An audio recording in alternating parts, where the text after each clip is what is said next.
Hallo ihr Lieben, herzlich willkommen zu Tag 6 des Weihnachtsstaffellaufes 2023. Wie ihr schon sehen könnt, haben wir heute ein schönes, einfaches und kostengünstiges Upcycling-Projekt. Wir werden nämlich weihnachtliches Geschenkpapier aus langweiligen Buchseiten basteln. Und ihr könnt auch was gewinnen. Mitten im Video sage ich irgendwann eine Gewinnziffer und wenn ihr die aus allen Videos des Staffellaufes sammelt, dann wird euch die Gudrun Habersetzer in ihrem Video am 30. November dann sagen, was man mit diesen Gewinnziffern machen soll, um gewinnen zu können. Morgen kommt das Video von der Heike vom Kanal Holla die Waldfee. Ich habe auch unten in der Infobox alle teilnehmenden Kanäle verlinkt. Ja, dann wünsche ich euch ganz viel Spaß beim Zusehen und beim Nachbasteln und schaut auf alle Fälle auch bei den anderen rein. Da sind also ganz tolle Kanäle dabei. Viele von euch nehmen ja auch Bücher auseinander, um zum Beispiel die alten Cover als neue Cover für Journals zu benutzen. Dann bleiben ja diese Buchblöcke quasi über. Wenn man jetzt tolle Seiten hat, also mit alter Schrift oder schon vergilbt oder mit irgendwie besonderem Design oder sowas, dann kann man die natürlich toll für Collagen nehmen. Aber dieses hier, das sind ja zum Beispiel Blöcke, die sind noch im Verhältnis modern, die sind nicht besonders vergilbt, die haben kein tolles Schriftbild, die sind ja im Verhältnis eher langweilig. Wir machen daraus heute Geschenkpapier. Ich nehme mir also jetzt den Block und drehe den quasi rückwärts, das ist für mich besser zu handeln. Lege hier ein Lineal an, so ein paar Millimeter vom Rand weg, nehme ein Cuttermesser und schneide hier einfach runter. Lineal fest runterdrücken. So. Und dann habe ich hier relativ schnell ein ganzes Teil von fertigen Seiten. Das mache ich jetzt quasi mit den ganzen Blöcken. Jetzt machen wir einmal gemeinsam das Grundgerüst und dann kommen verschiedene Möglichkeiten, die Dinge zu verzieren. Also wie man sieht, wenn man jetzt zum Beispiel 3 Bücher hat, die haben trotzdem in sich etwas andere Färbung und ein bisschen anderes Format. Und das Schriftbild ist auch anders. Also man kann damit noch so ein bisschen spielen, indem man pro Geschenkpapierbogen die Papiere ein bisschen mischt. So, dann fangen wir mal an. Einfach hier so ein Schmierpapier. Und dann schmiere ich hier den Rand mit Prittstift ein. Ich weiß, Prittstift hält nicht ewig, aber das ist so die schnellste und günstigste Variante, um quasi fertig zu werden. Und ganz ehrlich, der Bogen muss nicht viel halten, ne? Der muss einmal quasi ums Geschenk rumgewickelt sein und machen wir uns nichts vor. Die meisten Leute, wenn wir nicht gerade einen Junk Journaler beschenken, die werden das Geschenk nehmen, werden das Papier einreißen, zusammenknüllen und in den Müll werfen. Also daher, das soll jetzt schön werden, aber wir müssen es nicht übertreiben. Ich hatte jetzt schon mal was rumprobiert und habe festgestellt, dass es am praktischsten ist, wenn wir Reihe für Reihe mit jeweils unterschiedlichen Blättern gestalten, in unterschiedlichen Richtungen. Also ich zeige euch, was ich meine. Ich nehme mir jetzt ein paar von den ersten Blättern. So, und klebe jetzt hier eine Reihe senkrecht runter, und zwar im Querformat. Das heißt, ich nehme das so, klebe den Rand, so, und dann, weil ich das ein bisschen abwechslungsreicher möchte, drehe ich jetzt das Schriftbild in die entgegengesetzte Richtung. So, jetzt hier weiter runter. Kleben, Schriftbild wieder in ursprüngliche Richtung.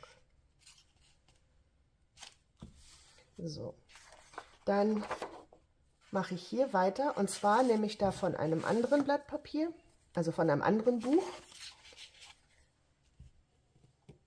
auch wieder kleben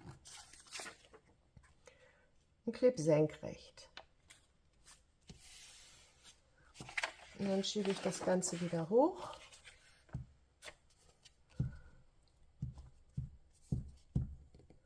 Nehme wieder das gleiche Buch und klebe kopfüber.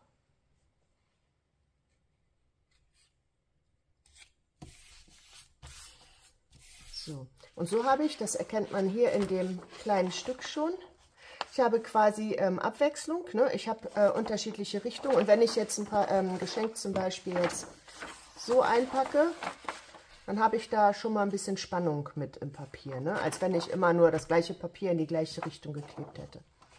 Okay, jetzt geht es hier wieder weiter.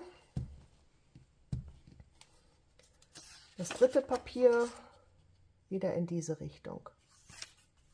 Das hat auch den Vorteil, dass ich nicht immer die gleichen Linien an den gleichen Kanten habe. Also hier zum Beispiel, das ist ja, wenn ich jetzt dieses Blatt immer in dem Maß weiter geklebt hätte, hätte ich ja hier eine Stelle, wo aus beiden Richtungen sich das Kreuz trifft, und es könnte sich dann schneller lösen. Das wollen wir natürlich auch nicht.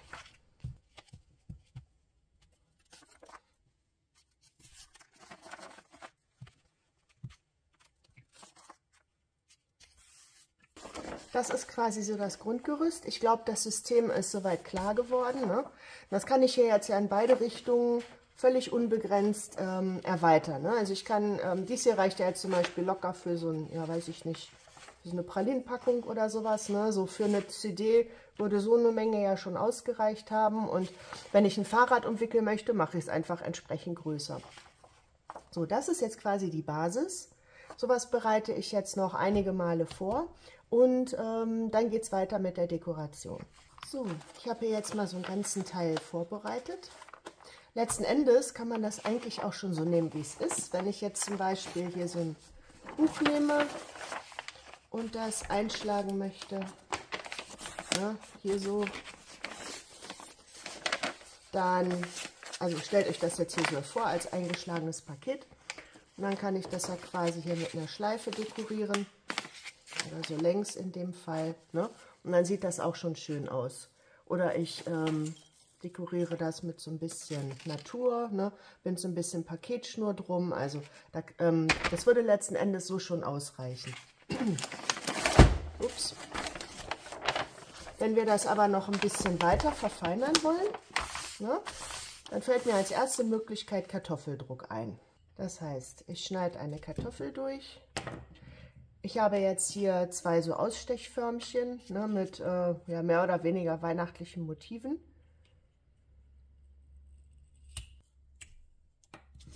So, dann schneidet man quasi das Überstehende ab.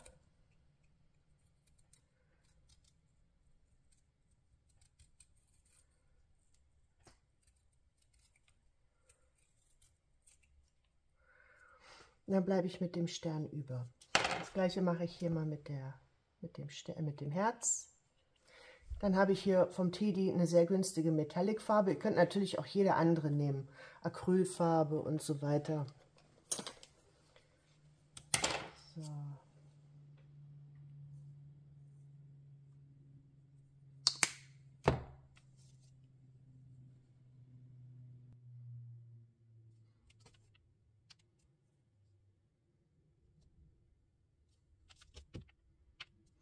Gar nicht sonderlich auf.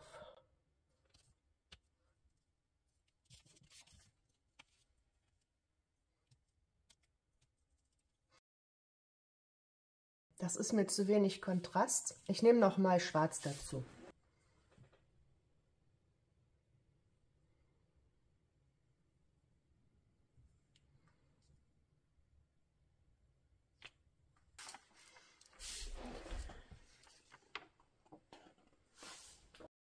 Das Ergebnis könnte zum Beispiel so aussehen. Einfach Schleifenband rum, hier zwei Kugeln, ne, die farblich passen. Und ich finde, das ist ein sehr hübsches Geschenkpapier. Als nächstes bieten sich unheimlich diese Metallic Aquarellfarben an, weil die schon so weihnachtlich aussehen. Ich kann ja zum Beispiel einen dicken Pinsel nehmen und wie ich möchte, hier zum Beispiel große Striche drüber machen.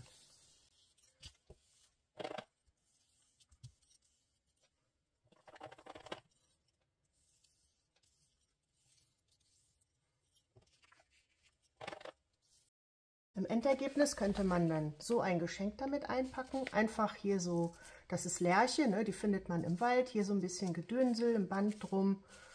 Macht doch wirklich was her, ne? Ich kann auch eine Zahnbürste nehmen und wie im Kindergarten früher einfach so Sprenkel drauf machen. Ungefähr das gleiche Ergebnis erreiche ich auch mit so einem Fächerpinsel.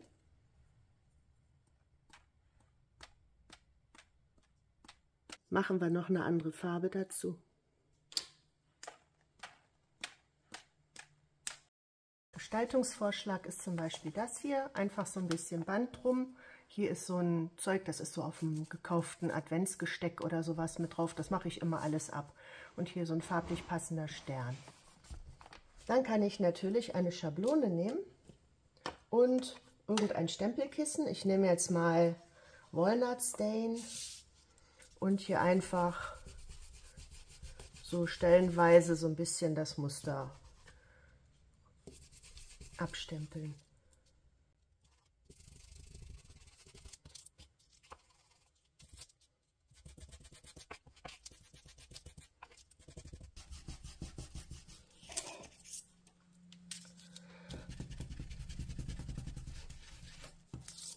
So, das gleiche kann ich natürlich auch in farbig machen, zum Beispiel in grün. Also da kann ich auch immer gucken, was ich für Geschenkband zum Beispiel habe am Schluss. Ne? Wenn ich jetzt hier dieses Grün wiederholen möchte, dann kann ich das natürlich hier auch schön nehmen.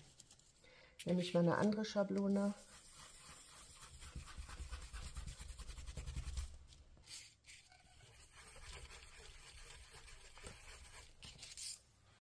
So könnten dann fertige Geschenke damit aussehen. Also hier habe ich einfach so ein bisschen Band, so eine getrocknete Orangenschale und wieder so ein bisschen Gedönsel. Ne? Und dieses hier ist quasi mit diesem grünen Band und einfach so ein Stern, den ich als Deko noch hatte, mit dran gebamselt. So, dann kann ich eine Serviette nehmen. Das ist jetzt eine mit so kleinen Ausschnitten. Schneide ich mir hier mal ein paar zurecht. Ich habe die jetzt ausgeschnitten und habe jeweils die oberste Schicht der Serviette abgetrennt. Ne? Ich benutze nur die oberste Schicht. Und dann habe ich hier die so einigermaßen verteilt und habe die auch jeweils über die Schnittstellen gelegt, weil ich finde, dass das hübscher aussieht. Die Nummer für das Gewinnspiel ist übrigens 292. So, jetzt klebe ich die mit einem Prittstift auf. Man kann natürlich jetzt auch Kleber oder Dekoupagelak nehmen, aber das ist dann... Ah, nee, lieber nicht. Die Serviette ist ziemlich empfindlich, deswegen klebe ich lieber hier auf. So, mit Dekoupagelak wird das Ganze natürlich jetzt dann nass. Und dann trocknet das wieder länger und das möchte ich jetzt nicht.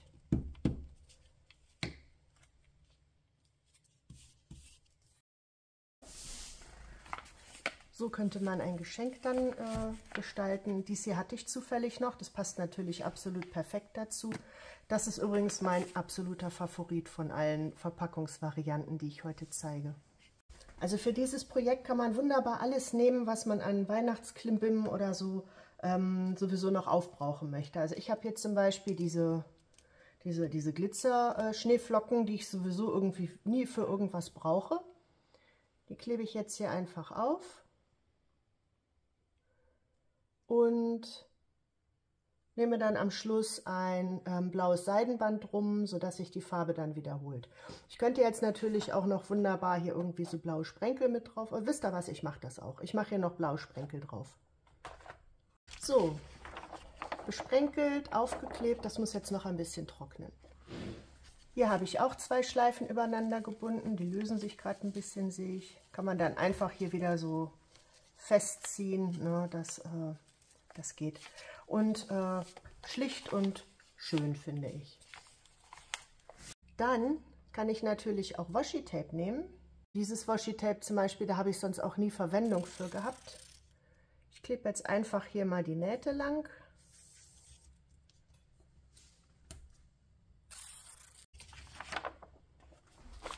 So könnte ein Geschenk aussehen. Das blinkt jetzt ziemlich, aber für Weihnachten finde ich das voll okay.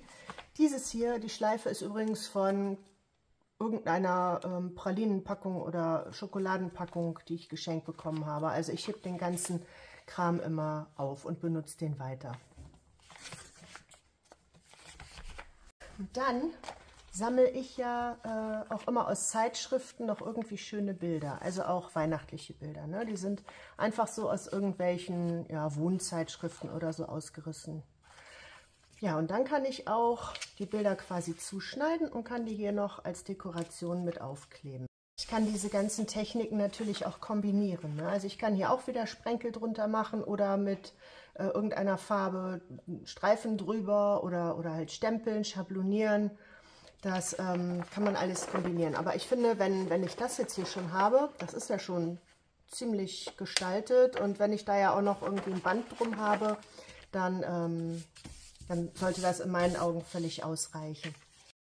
Hier habe ich es schlicht gehalten. Ich habe einfach so ein Seidenband hier mit 2 Schleifen, also Schleife binden und dann noch eine Schleife binden und den Rest des Bandes hängen lassen. Das sieht immer gleich viel schöner und kompakter aus, als wenn man nur eine Schleife macht, finde ich jetzt. Dann haben wir natürlich noch die Möglichkeit, da Sticker drauf zu kleben. Ne? Also wenn ich hier diese Sticker, das sind auch noch so 3D-Sticker, die ich zufällig noch habe, die kann ich hier ja auch wunderbar draufkleben. Da würde ich jetzt allerdings empfehlen, erst das Geschenk einzupacken und dann die Sticker drauf zu kleben. Denn erstens brauche ich da nicht so viele von und zweitens, wenn ich das jetzt hier irgendwie aufklebe und das ist genau an der Kante, wo ich das Geschenk umwickeln möchte, dann ist das halt ungünstig. Ich bedanke mich ganz herzlich für euer Interesse und fürs Zusehen und wünsche euch ganz, ganz, ganz viel Spaß beim Nachbasteln. Kauft nichts dafür, nehmt einfach das, was ihr zu Hause habt. Habt Spaß, bis dann, tschüss.